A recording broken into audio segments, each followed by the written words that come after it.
O Senhor esteja convosco. Evangelho de Nosso Senhor Jesus Cristo, segundo São Marcos.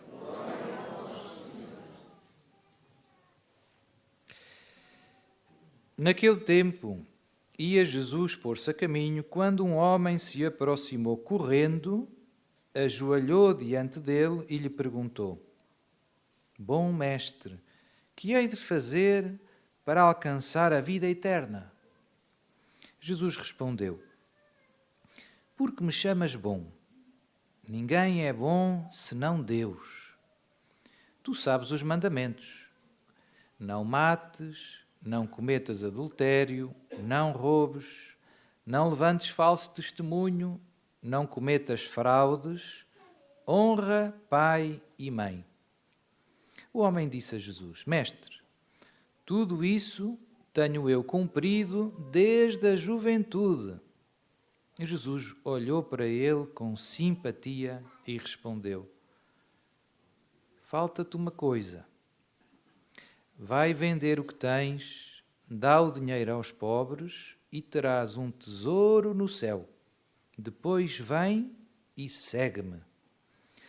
Ao ouvir estas palavras, o homem ficou abatido e retirou-se pesaroso, porque era muito rico. Então Jesus, olhando à sua volta, disse aos discípulos: Como será difícil para os que têm riquezas entrar no reino de Deus. Os discípulos ficaram admirados com estas palavras, mas Jesus afirmou-lhes de novo: Meus filhos, como é difícil entrar no reino de Deus. É mais fácil passar um camelo pelo fundo de uma agulha do que um rico entrar no reino de Deus. Eles admiraram-se ainda mais e diziam uns aos outros: Quem pode então salvar-se? Fitando neles os olhos, Jesus respondeu: Aos homens é impossível, mas não a Deus, porque a Deus tudo é possível. Palavra da salvação.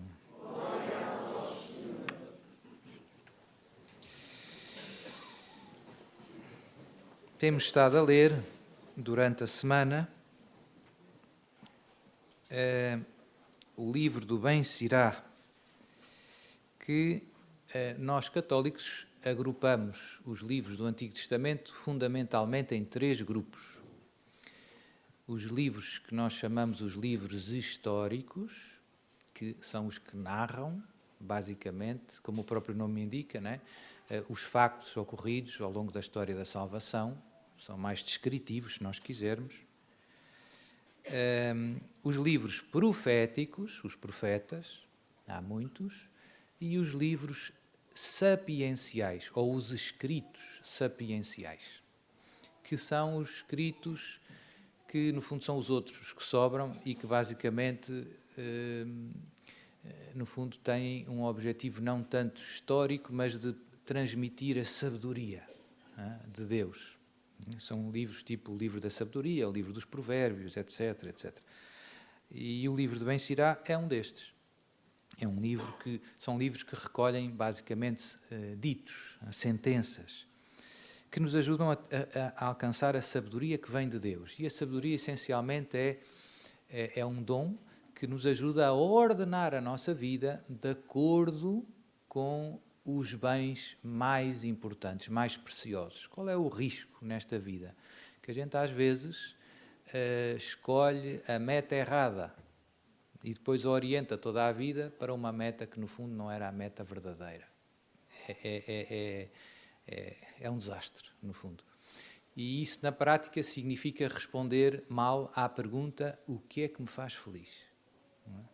É uma pergunta que, se nós fizermos um inquérito lá fora, vamos ouvir muitas respostas, muito diferentes. As pessoas estão sinceramente convencidas, há muita gente que está sinceramente convencida que ser feliz é festa, é divertir-se o máximo que conseguir. Verdade ou mentira? Será que é? É? Eu não estou a dizer que divertir-se é mau, necessariamente, mas não enche o nosso coração, não nos enche as medidas.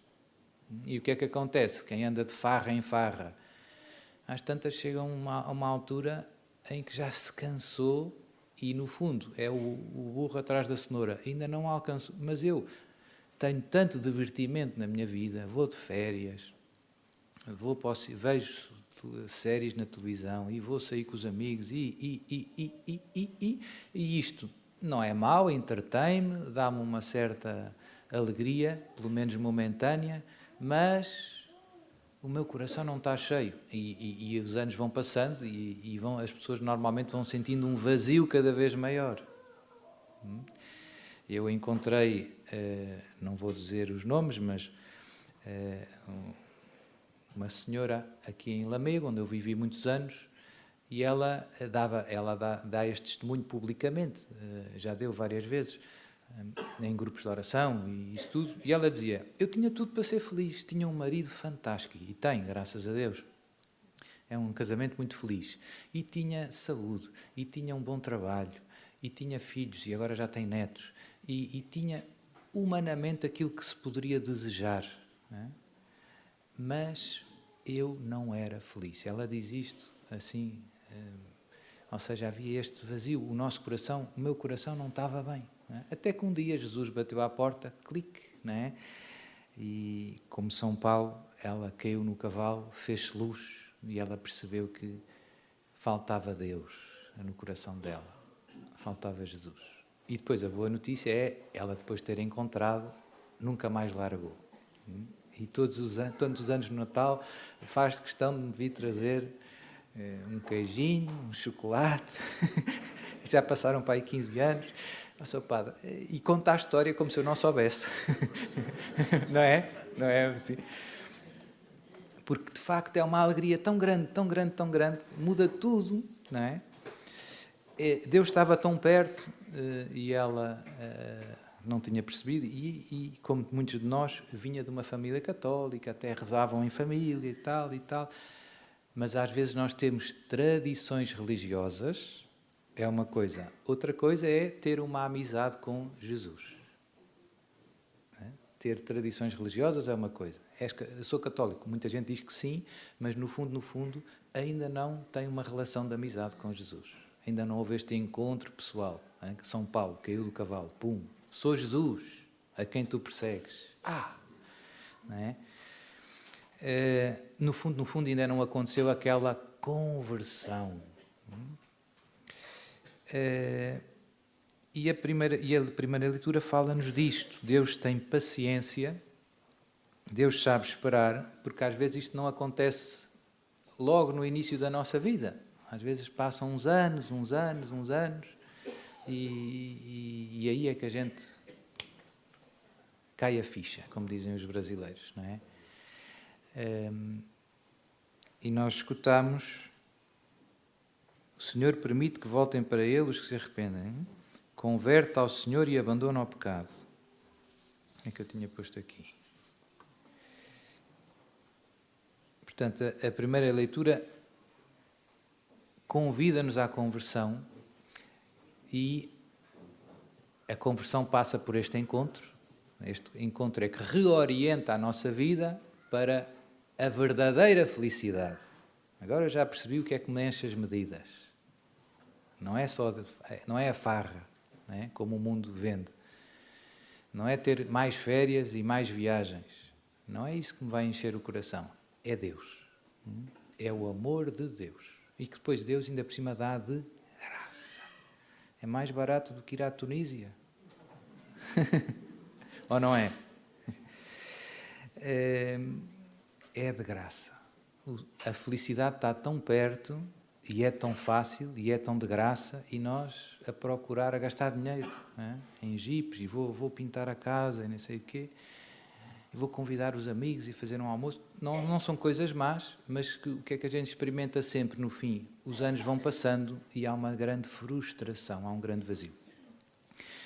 Então Deus namora a nossa alma com muita paciência para que nós olhemos para Ele e muitas vezes permite até coisas dolorosas, porque às vezes nós precisamos de experimentar uma espécie de incapacidade de nos governarmos e de nos salvarmos.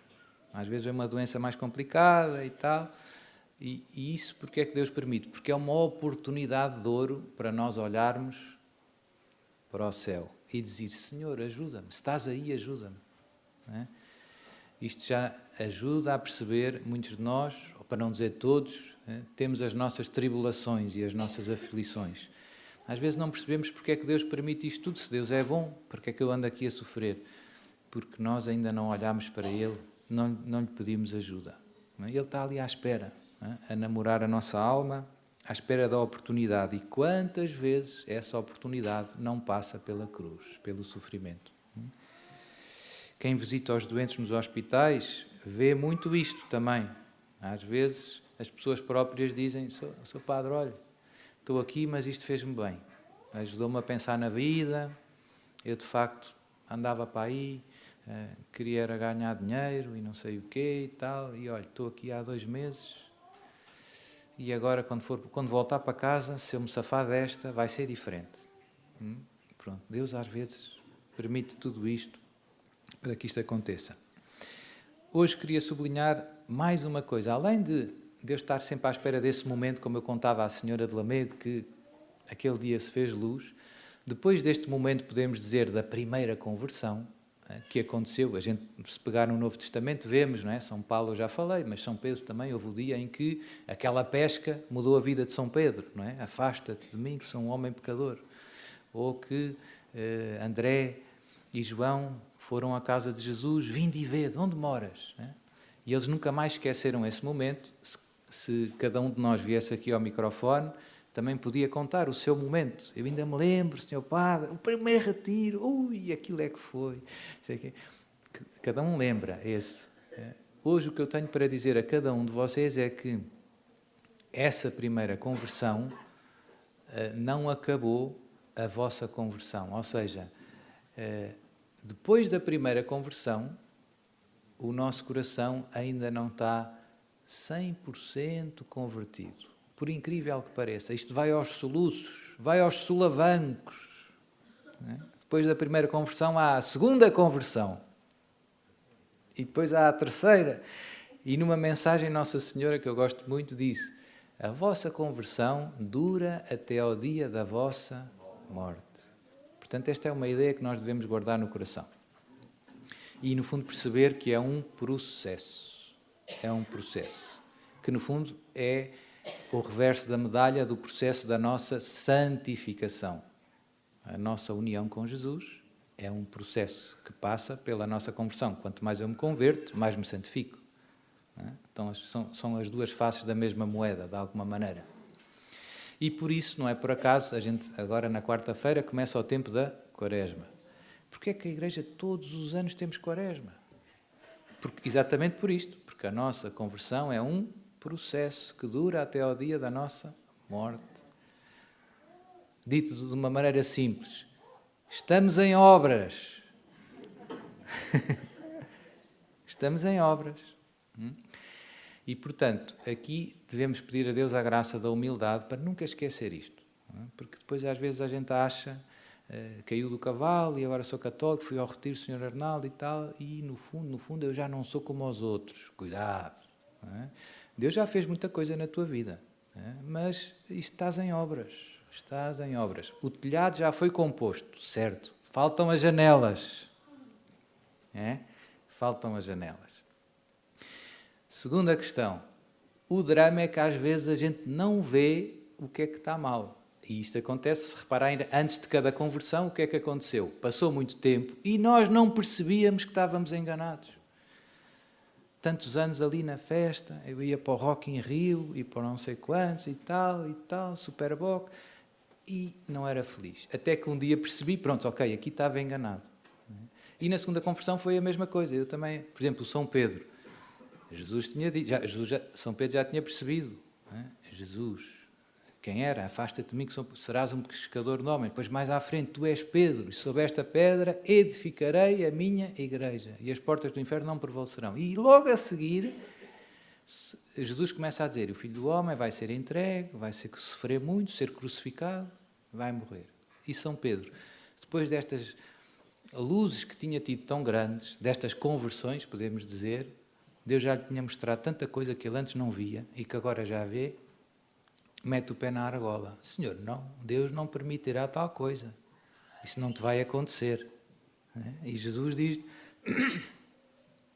afasta-te de mim, vade é retro, Satan, afasta-te de mim, Satanás, porque não tens em vista as coisas de Deus, mas estás com um raciocínio humano, a achar que o Messias vai ter que triunfar, digamos assim, humanamente. Jesus, no fundo, estava a dizer, o plano do Pai, a vitória de Deus sobre o pecado, passa pela cruz. De facto, se a gente pensar, não passa muito pela cabeça de ninguém. Mas Deus tem os seus planos. Jesus, morrendo, a gente diz sempre na Páscoa, morrendo, destruiu a morte. Uma frase fantástica. Não é? Como é que a cruz, ontem, voltando à pergunta de ontem, a cruz parece uma derrota. E Jesus estava a dizer, não, a cruz é o gol da vitória. Vocês têm que mudar de óculos para ver isto. Têm que se converter. Portanto, o próprio São Pedro teve várias conversões, e por aí afora, não é? Até quem vai lá em Roma, àquela igreja do Quo Vadis, à saída de Roma, segundo a tradição, quando houve o incêndio de Roma, Nero culpou os cristãos, e São Pedro, pernas para que te quero. E que encontrou Jesus a ir para Roma. Senhor, então... E Jesus diz, vou para ser crucificado outra vez. Não é? Ou seja, estás a fugir da vontade de Deus. Estás-te a afastar da tua missão. Mais uma conversão. Não é? Pedro lá. Portanto, isto para dizer, e esta dinâmica repete-se na nossa vida. Portanto, na nossa oração devíamos pedir muito a Deus que nos converta, e a conversão passa sempre por um ver, passa sempre por um perceber. Por isso é que os retiros são importantes, as pregações são importantes, porque Deus serve-se muitas vezes disso para a gente começar a ver o que não tinha percebido até esse dia e depois poder ajustar, não é? E depois poder tomar as decisões, não é? Mas sem o ver não há decisões. Portanto, fica cá já uma dica para esta Quaresma. Que bom que seria que nós, e vale para a vida, pode ser fora da Quaresma, nas nossas orações pedirmos sempre assim, Senhor, mostra-me o que é que na minha vida não está bem. É uma oração tão simples que esquecemos tanto de fazer. Nós achamos que já vai bem, que eu já rezo o terço e já venho e tal. Mostra-me, Senhor, o que é que na minha vida não vai bem. Que ideias é que tenho que ir para o lixo? Mostra-me, Senhor, que ideias é que tenho que ir para o lixo. E às vezes as mais perigosas não são os disparates assim crassos, clamorosos, são as meias verdades. Essas são as mais insidiosas. Porquê? Porque como têm alguma verdade à mistura, ganham raízes e aquilo até parece que faz sentido. Aquilo até convence até um certo ponto. Então essas são normalmente as mais difíceis de arrancar. Como é que eu posso fazer isso? Pegando nas Sagradas Escrituras, dando tempo de antena a Deus. A maneira de mudar a palavra em grego, no Novo Testamento, metanoia, que nós depois traduzimos como conversão ou como penitência, é uma palavra grega que junta duas palavras, nous, que significa espírito, e meta, que significa para além de, significa transformação de espírito. Não é? Portanto, é isto que eu estou a dizer. Não é? É uma mudança de ver as coisas. É como uns óculos, há aqueles óculos que mudam a cor só. Não mudam as coisas, mas mudam a cor. Uns óculos amarelos, não é? Para o nevoeiro, assim. Os pilotos de ralis costumam usar. E então, não muda tudo, mas muda de alguma maneira um pouco tudo. Muda tudo sem mudar tudo. Então, Senhor, em que é que eu estou errado?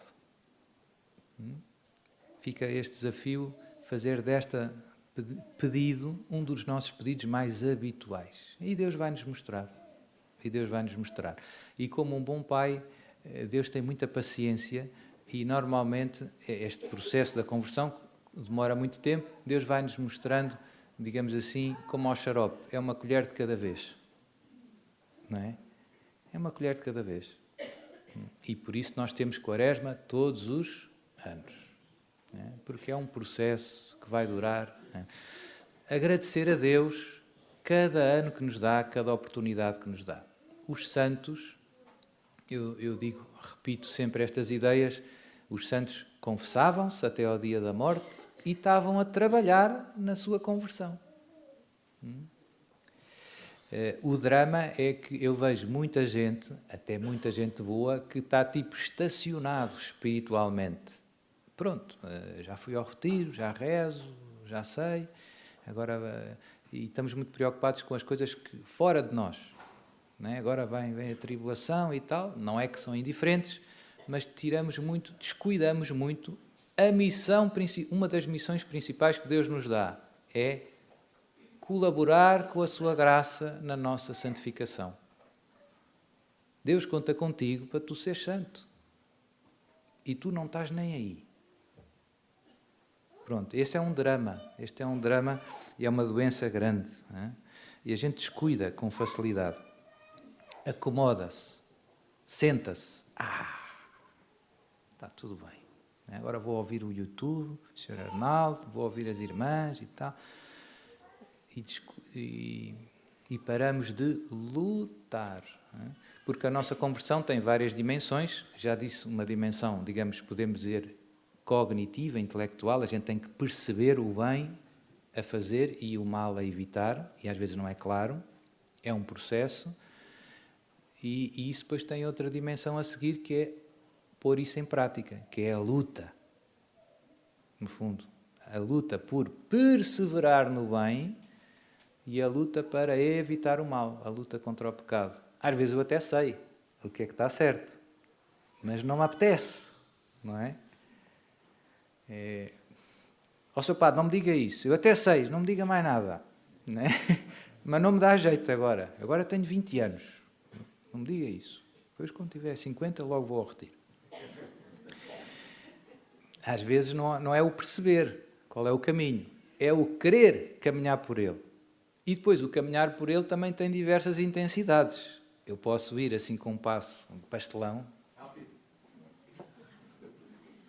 não é?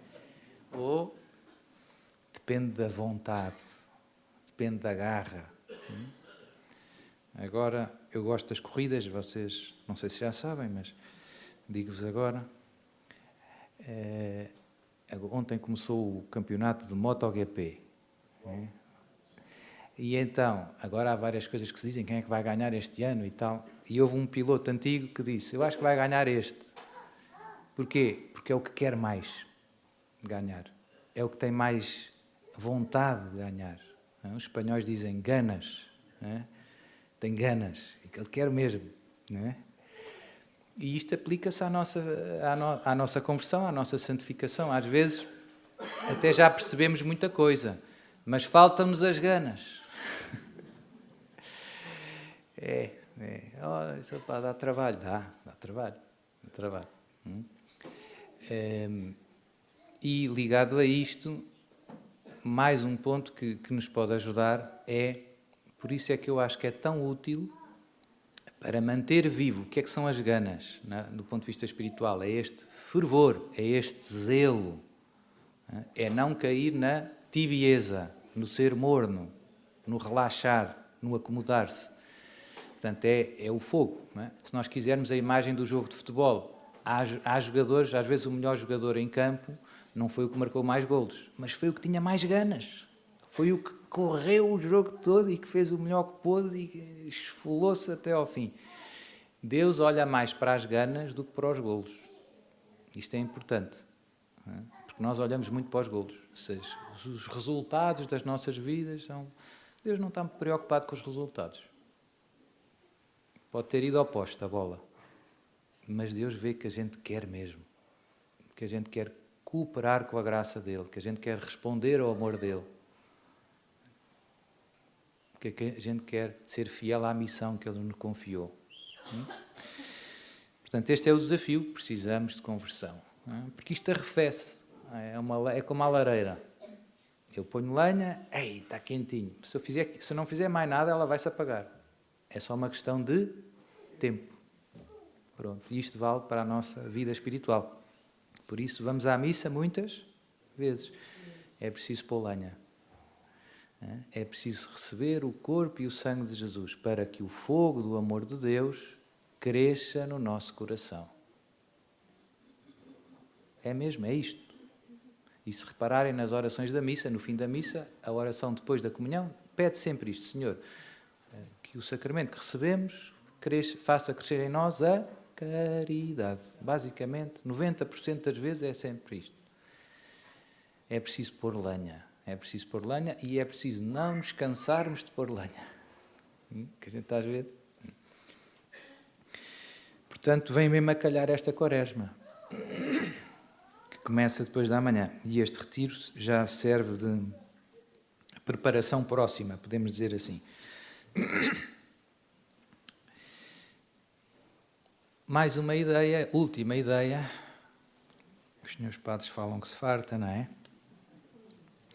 E no outro dia ouvi uma engraçada que era: quando um senhor padre diz que vai concluir, o que é que isso significa?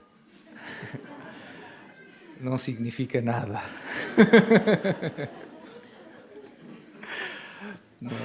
Porque depois levanta voo, faz mais 3 piruetas. Enfim, é um bocado verdade, eu reconheço. Mas queria tocar num ponto que está muito ligado aqui à mensagem de Fátima, que todos nós amamos muito, que é a importância. Eu falei da conversão como, sobretudo, um ver diferente, um querer diferente, mas há um fazer também. É o tema das obras de penitência. A conversão, a penitência é essencialmente algo que acontece no coração. É uma mudança de mentalidade e um realinhar as minhas prioridades e depois as escolhas. Mas é também obras, e essas escolhas dão origem a obras de penitência. E por isso nós às vezes usamos esta expressão de fazer penitência. Fazer penitência. Nossa Senhora, em Fátima, convidou os pastorinhos a fazer penitência pela conversão dos pecadores. Neste caso, a penitência era, no fundo, Nossa Senhora sublinhou o valor de intercessão das obras de penitência. Mas, principalmente, o valor, digamos assim, primeiro, nós quando fazemos obras de penitência, agora na quaresma, não é? O jejum, a esmola, a oração, são as típicas obras de penitência. São coisas que nós fazemos para fazer crescer em nós o amor a Deus, para o nosso coração continuar a mudar. Ainda estamos em obras. Portanto, hoje, infelizmente, o que é que eu vejo? Que nós vivemos numa cultura muito comodista, muito hedonista, nós já nos habituámos a isso, já não damos conta, é uma espécie do peixe na água do aquário. O peixe nem vê a água. O peixe não consegue ver a água, mas a água está por todo lado. Nós vivemos numa cultura, no mundo, em que há uma aversão cultural a tudo o que é sofrimento e há uma idolatria, uma tendência a dar a dar um lugar exagerado ao prazer. E isto é perigoso espiritualmente. Portanto, e por isso é preciso sempre cuidado. A vida cómoda, eu gosto de brincar, a vida cómoda é inimiga da salvação da alma. Portanto, e a gente vem aqui ao retiro, seu padre, se me tirasse a dor no joelho e tal. A vida cómoda é inimiga da salvação da alma. E por isso temos que resistir a esta mente, à água do aquário. Está por todo o lado e é fácil. E também é verdade que podemos exagerar no sentido contrário, quase que tornando-nos uma espécie de masoquistas, não é? Identificar a santidade com o sacrifício. Não é. A santidade não é a dor em si, não é quem mais jejua é mais santo, é quem mais ama a Deus é mais santo.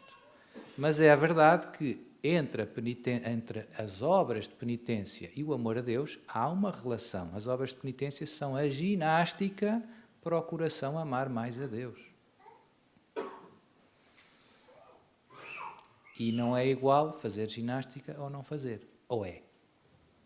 Não é? Se eu aparecesse lá no MotoGP e dissesse, agora sou eu a guiar, ia correr mal. Porquê? Porque eu não tenho preparação física. Não é? É preciso, no fundo, se queremos crescer no amor a Deus, é preciso não desprezar aqueles meios que nos ajudam e que vêm da tradição e que o próprio Jesus praticou. E parece que queremos inventar a roda. Não é? Queremos ser santos de uma maneira nova. Queremos ser santos, ir aos retiros e depois voltar para casa e ver o preço certo e mais uma almoçarada e mais não sei o quê e mais e depois ficamos surpreendidos, padre, mas eu não sei porque é que me acontece isto e não quero, porque no fundo estás fora de forma. Não podemos desprezar os meios. Se queremos alcançar os fins, é uma conclusão, uma lógica muito simples, não é? Se queres os fins, tens que querer os meios, não é? Eu quero ser médico, mas não me quero inscrever na faculdade de medicina. O que é que vai acontecer? Não vou ser médico. Não é? Portanto, querer os fins deve-nos levar a querer os meios. Não é?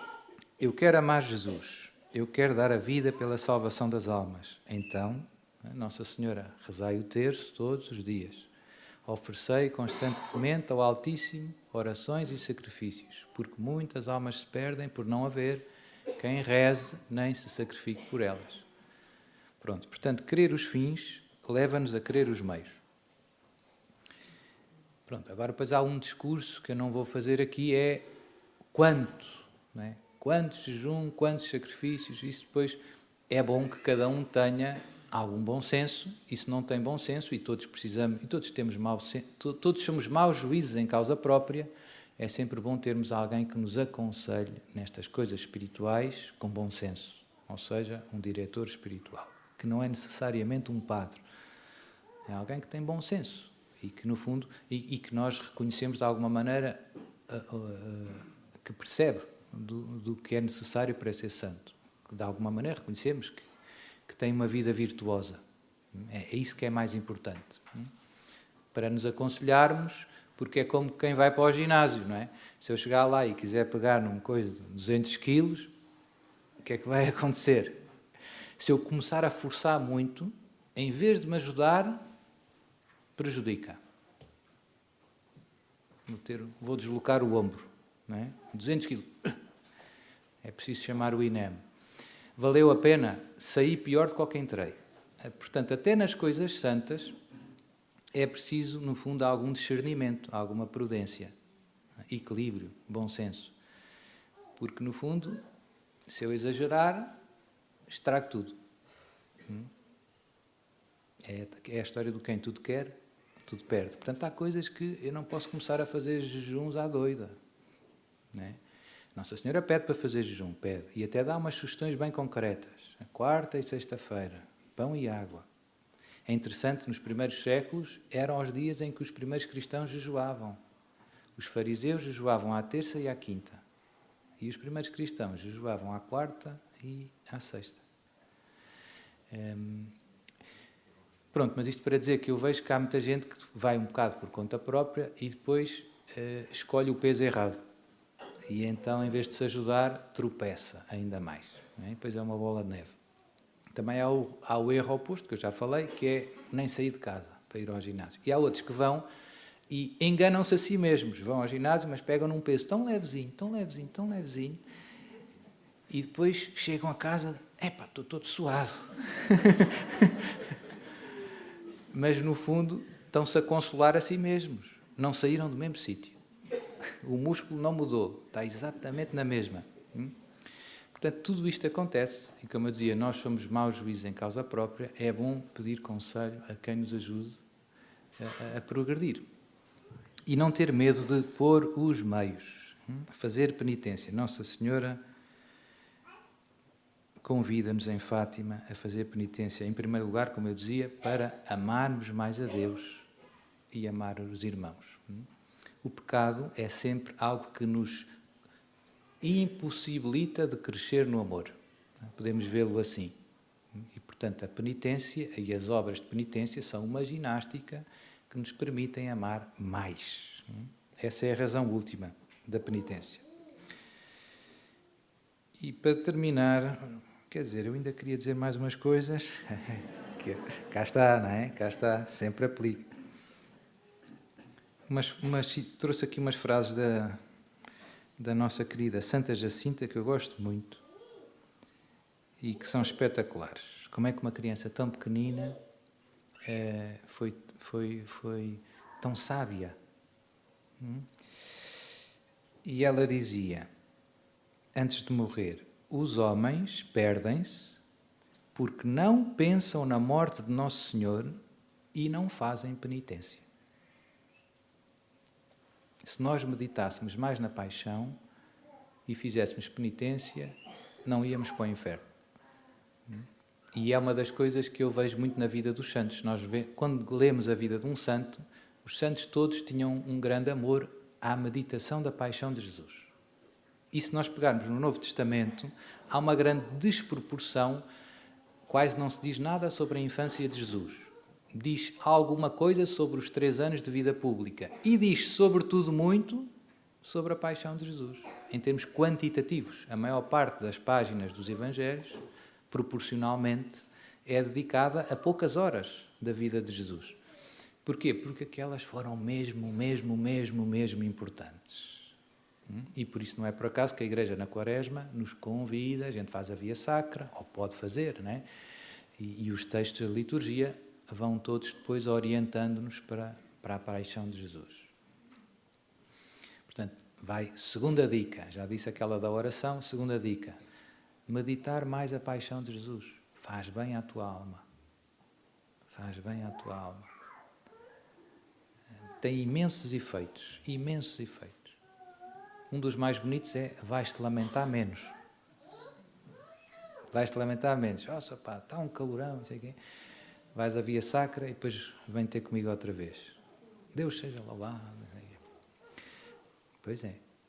Porque, no fundo, uma vez um padre disse, e eu achei bem metida, alguém estava com um problema e ele disse assim, olha, quando tiver com um problema grave, faça assim, à sua mão, depois olhe para a mão e se ainda não for sangue, não é muito grave. Porque Jesus sugou sangue. Portanto, a paixão de Jesus ajuda-nos a pôr tudo em seu lugar, não é? E a gente sente-se, é normal, somos humanos, porque alguém me julgou e condenou injustamente e disse que eu fiz e que não fiz. Então olha para a paixão de Jesus, como é que Jesus reagiu a isso? Também está lá. Jesus também foi condenado injustamente. Ai, não sei o quê, o meu vizinho entortou o Marco, não sei o quê. Pois, e a Jesus cuspiram-lhe na cara. Portanto, faz bem à nossa alma. A gente vai relativizar tudo, não é? A paciência de Jesus, o silêncio, a humildade de Jesus, o Criador do céu e da terra. Mas onde é que já chegamos? Portanto, agora não vou meditar a paixão, mas temos 40 dias. Portanto, é bom, eu vejo que também se perdeu bastante nas paróquias, etc. Havia o hábito de fazer a via sacra. É bom fazer. E não é a única maneira. Temos outras, as 24 horas da paixão, da Luísa Picareta, já se difundiram bastante. Ajuda. Os mistérios dolorosos, ajuda. O Terço da Misericórdia, tudo coisas que nos centram naquele acontecimento que mudou a história da humanidade, no golo de Deus sobre o mal. Os homens perdem-se porque não pensam na morte de Nosso Senhor e não fazem penitência, dizia a Santa Jacinta. E como eu dizia, Nossa Senhora em Fátima convida os pastorinhos à penitência, não tanto por eles serem uns pecadores do pior que há, digamos assim, mas mais num sentido de intercessão. Não é? Rezem pela conversão dos pecadores, pela paz no mundo. Estávamos na Primeira Guerra Mundial. Não é? Porque, no fundo, a humanidade vai mal, dito assim de uma maneira simples. E se nós rezarmos e fizermos penitência, o curso da história muda. E é bonito que, logo a Primeira Guerra Mundial, Nossa Senhora, lá mais para o fim, disse: a guerra vai acabar e os soldados vão voltar. E em relação às penitências que aquelas crianças faziam, dizia: Deus está contente com os vossos sacrifícios. Uma frase também tremenda. Mas não quer que durmais com a corda. Ou seja, é tal história. Às vezes a gente quer os 200 quilos, não é? Portanto, não é tudo, não é quanto mais melhor na penitência. Cuidado. É preciso a dose certa. Mas as almas, estas almas santas, estas almas que nós às vezes chamamos as almas vítimas, os pastorinhos, a Alexandrina, etc., atraem para o mundo uma enxurrada de graças e de bênçãos. E em atenção a eles, Deus livra-nos a nós, que merecemos, de muita chatice.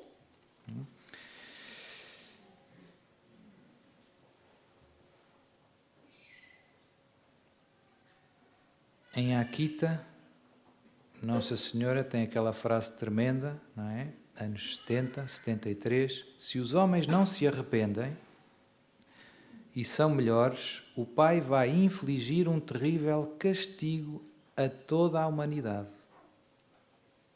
Será um castigo maior que o dilúvio, como nunca se viu antes.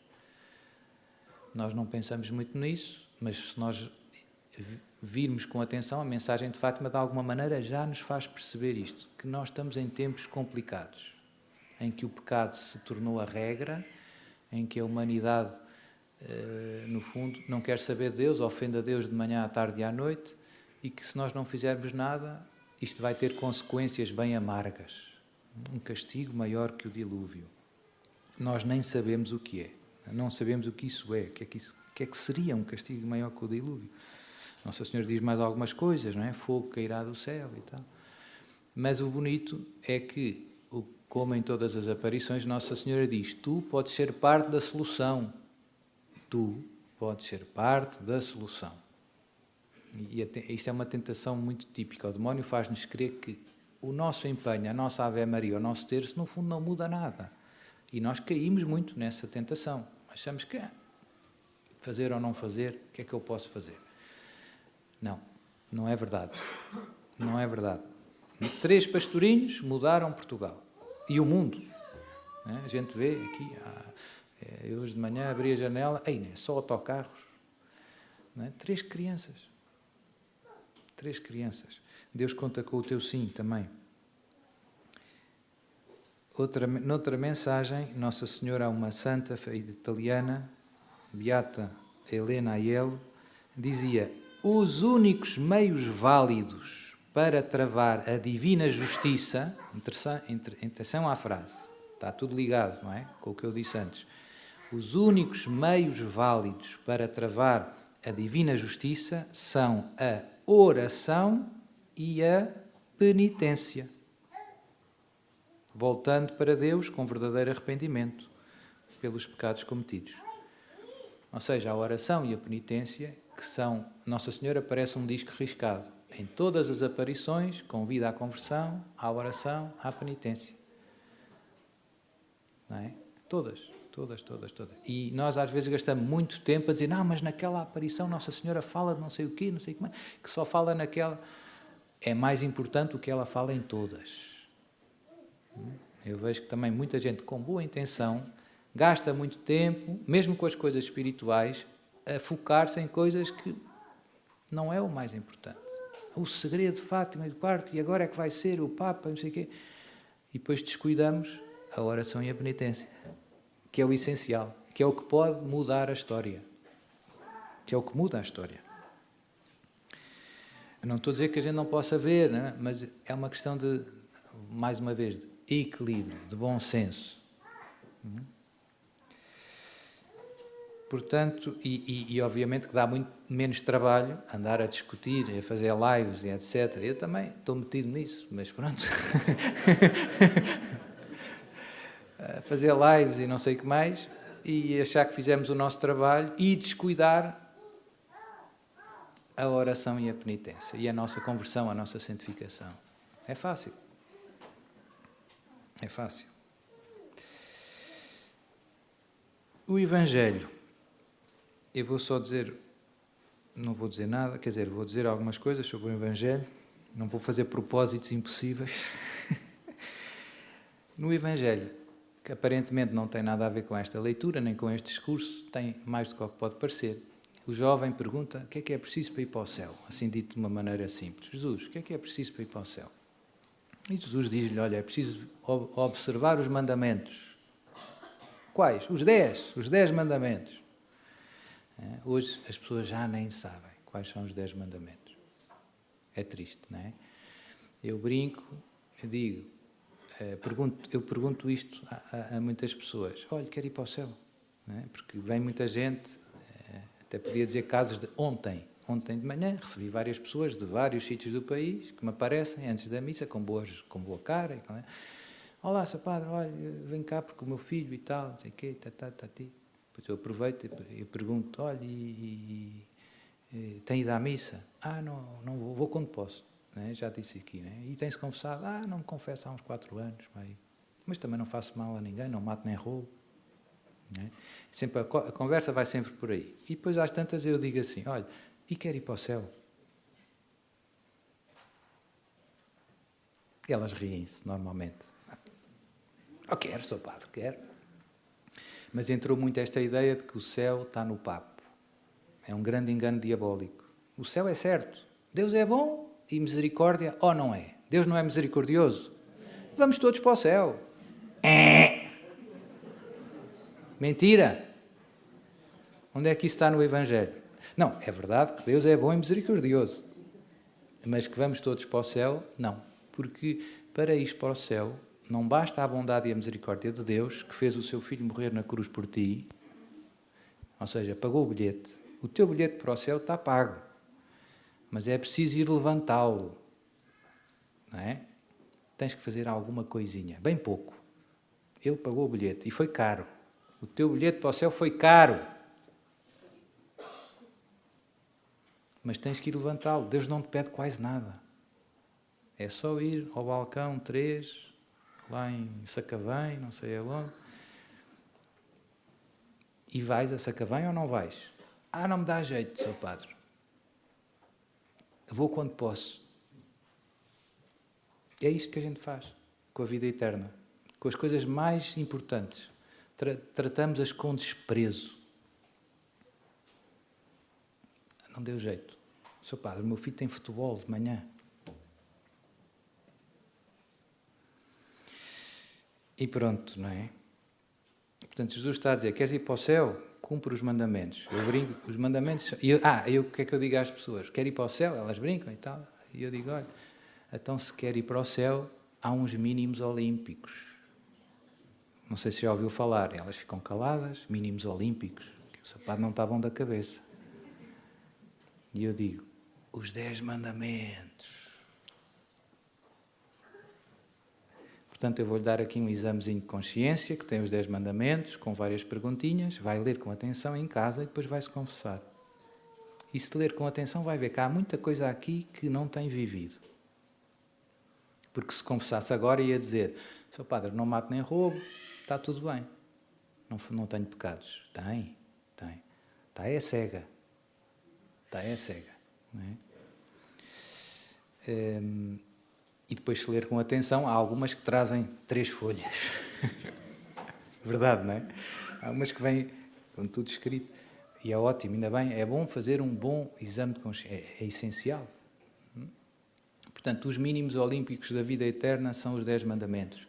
Os 10 mandamentos são, digamos que, simplificando, a ordem da justiça. Não fazer mal. Se repararem, Jesus diz, não matarás, não levantarás falso testemunho. Basicamente, podemos resumir assim um pouco genericamente, não faças mal a ninguém. Mas isso para Jesus é pouco. E ele diz, eu já faço isto desde a infância. E ele diz, então, se já não fazes mal a ninguém, faz bem agora, vende o que tens e dá aos pobres. É diferente não matar o pobre do que lhe dar os nossos bens. É fazer bem. Eu posso não fazer mal, mas fazer bem é diferente. Obviamente, quem faz bem não pressupõe que não faz mal. O primeiro passo do amor, digamos, é o respeito, dito assim de uma maneira simples. Se tu amas o próximo, respeita a vida dele, respeita o bom nome dele, respeita a mulher dele, os 10 mandamentos. É o mínimo do amor, mas o amor está destinado a crescer. Vende tudo o que tens e vem e segue-me. Ou seja, mete mais uma mudança. Vais em terceira até Lisboa, vais estragar o carro. Mete quarta. E o carro tem quinta, ainda por cima. E a vida cristã é isto, é esta dinâmica de crescer no amor. Isto volta a ligar com o início, não é? Pôr lenha na fogueira. E a história do Evangelho termina um bocadinho triste, não é? O jovem afasta-se porque tinha muitos bens. E isto aplica-se a nós, todos. Ou seja, a gente tem os nossos apegos e custa-nos abrir mão deles, não é? Para crescer no amor. Custa-nos. Vem e segue-me. Porque no fundo Jesus está a dizer, faz isto por mim.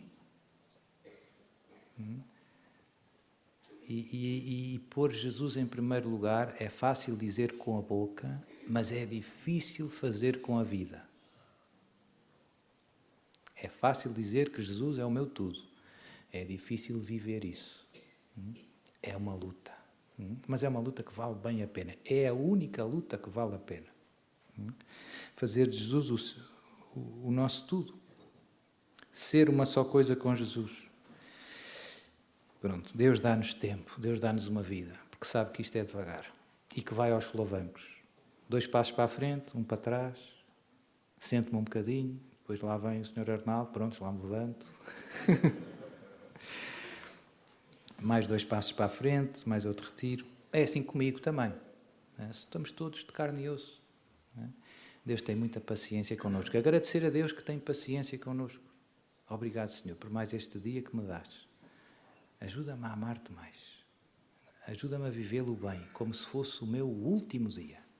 Como se eu não tivesse mais do que estas 24 horas para te mostrar o meu amor. Ia ser diferente esse dia, se eu fizesse essa oração de manhã.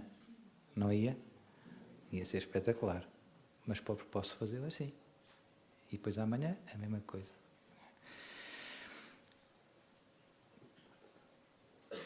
As riquezas... É engraçado que, se repararem, eu não encontro normalmente ninguém que diga, nós quando damos, é difícil, a gente apega-se às coisas. Não é? Neste caso é as coisas materiais do Evangelho, mas às vezes são os afetos, é a família, não quero estar longe da família, eu não quero estar não sei o quê, é o bom nome, é o que for, eu não quero que digam mal de mim, nem que pareça louco, ou não sei o quê. A gente apega-se a coisas boas, normalmente. Os bens deste mundo, como a própria palavra diz, são bens, não são maldições. Mas não são Deus. E normalmente e são uma grande tentação espiritualmente falando. Porquê? Porque dão uma sensação de segurança, de falsa segurança. Este é o perigo. Quando eu tenho uma conta boa no banco, a tentação é eu achar que eu não preciso de ninguém. Se for preciso, eu contrato um advogado. Se for preciso, eu contrato um médico. Se eu preciso, e isso é verdade, que eu não preciso de ninguém, é uma falsa sensação de autossuficiência. E isso é das coisas mais perigosas na nossa vida espiritual. É o fariseu no templo. Obrigado, Senhor, porque eu não sou como os outros homens. Jejuo 2 vezes por semana. Não sou como aquele publicano. Dou o dízimo, dou a esmola. Palmas, rápido, não é? É esta sensação de autossuficiência falsa fecha-nos à graça de A verdade é que tu precisas de Deus. Tu és um pobre, espiritualmente falando. És um indigente. És completamente dependente de Deus. Deus criou-te. Deus sustenta-te no ser. Deus salvou-te. Deus dá-te a sua graça, a sua palavra. Enche-te de bênçãos todos os dias. Deu-te o sol hoje de manhã. E os irmãos. Não é? E, portanto, a gente às vezes esquece que somos indigentes, espiritualmente falando. E por isso as riquezas materiais são uma grande tentação. E quando nós damos o supérfluo, nós achamos sempre que o que a gente conserva é necessário. Mas será que é mesmo? Nunca encontrei alguém que diga, nós convencemos-nos, é mais uma tentação, que eu preciso disto, eu preciso de 3 casas, e de 2 carros, e de 2 telemóveis. Ó, Sr. Padre, isto não é, eu preciso. Não, estás enganado. E, portanto, isto acontece no nosso coração e só com a graça de Deus. Por isso é que o Evangelho termina. Os apóstolos perceberam como é difícil os ricos entrarem no reino dos céus. E os apóstolos, isso aí então é complicado. E Jesus não voltou atrás, não disse, não, vocês não perceberam bem, é o apego só. E Jesus disse, não, é muito difícil. E os apóstolos, então assim quem é que se vai salvar? E a conclusão é muito bonita. Jesus, não é possível aos homens, mas é possível a Deus, porque a Deus tudo é possível. Ou seja, a libertação dos nossos apegos terrenos é uma obra da graça de Deus. Não é possível aos homens. O pecado, digamos assim, descarrilou o nosso coração. A gente apega-se com facilidade a coisas boas. Tem que ser Deus a vir cá dentro a apertar os parafusos. E a boa notícia é que Deus quer. Deus quer. Para que isso aconteça, só é preciso que tu deixes. E hoje é um bom dia, esta missa, para eu dizer isto a Jesus. Jesus, eu dou-te autorização, tens via verde para entrar no meu coração e arrancar todos estes apegos desordenados. Que tu sejas o verdadeiro centro da minha vida. Ó, Sr. Padre, mas eu já sei que depois da manhã isto vai descarrilar. Não faz mal. Vive bem o agora. Vive bem o agora. E depois amanhã, se for preciso, pedes a mesma coisa a Jesus. As vezes que forem precisas. Não adies a tua conversão. Hoje é o momento em que Jesus quer entrar no teu coração.